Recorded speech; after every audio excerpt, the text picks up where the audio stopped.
एक बार की बात है, किशनगढ़ नाम का एक गांव हुआ करता था। वहां के लोग बहुत खुशी से रहा करते थे। उसी गांव में अशोक नाम का एक व्यक्ति रहा करता था। अशोक बहुत ईमानदार और मेहनती था। उसके पास एक खेत था। वो खेती करके अपना और अपने परिवार का जीवन चलाता था। उसके परिवार में उसकी पत्नी सीमा और उसकी बेटी रेखा रहा करते थे। वो तीनों खुशी खुशी अपना जीवन यापन करते थे। एक दिन अचानक अशोक बहुत बीमार पड़ गया और उसकी मृत्यु हो गई। तब सीमा और रेखा अकेली हो गई। उन्होंने अपना जीवन चलाने के लिए खेती करने का सोचा। वो दोनों खेत में मेहनत करके अपना जीवन चलाने लगे। उसी गांव में एक लाला नाम का सेठ रहा करता था। लाला बहुत लालची था। उसने गांव के सभी गरीबों और बेसहारा लोगों के घर और खेत अपने कब्जे में कर रखा था। एक दिन लाला को पता चला कि अशोक की अब इस दुनिया में नहीं रहा है।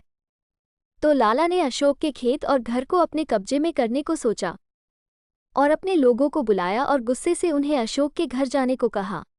फिर वो लोग अशोक के घर पहुंचते हैं और उनमें से एक राकेश नाम व्यक्ति सीमा से कहता है, लाला ने कहा है कि अभी के अभी अपना घर खाली कर दो, वरना हम लोग इस घर में आग लगा देंगे और तुमको और तुम्हारी बेटी को मारकर इस गांव से बाहर कर देंगे। तब सीमा उन लोगों से कहती है, कृपया आप हम लोगों को छोड़ दीजिए। हमने लाला अब का क्या? क्या बिगाड़ा है? हम इस घर को खाली करके अब कहाँ क्या? जाएंगे? हम दोनों अकेली कहाँ जाएंगे? अब क्या? हमारा क्या होगा? कृपया हमें अब क्या? जाने दीजिए। तब राकेश सीमा से कहता है, तुम लोग घर खाली कर रहे हो या हमें जबरदस्ती तुम्हें यहाँ से बाहर करना पड़ेगा।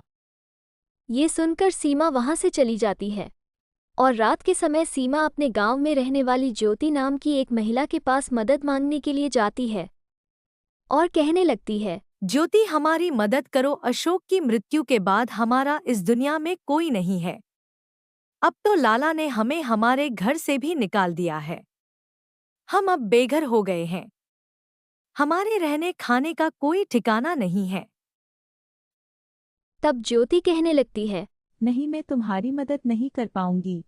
लाला ने पूरे गांव के लोगों से कहा है कि अगर कोई भी सीमा की मदद करेगा तो लाला सभी लोगों की जमीन अपने कब्जे में कर लेगा और उनकी मदद करने वाले लोगों को गांव से बाहर निकाल देगा। ये सुनकर सीमा वहां से चली जाती है और सुबह होते ही अपनी बेटी के साथ जंगल की ओर चली जाती है।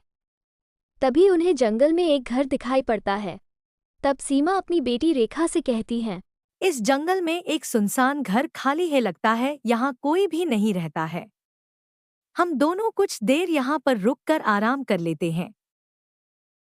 और रेखा उस घर के अंदर चली जाती है। जैसे ही वो दोनों अंदर पहुंचती है तो उनके सामने अचानक चुड़ैल आ जाती है।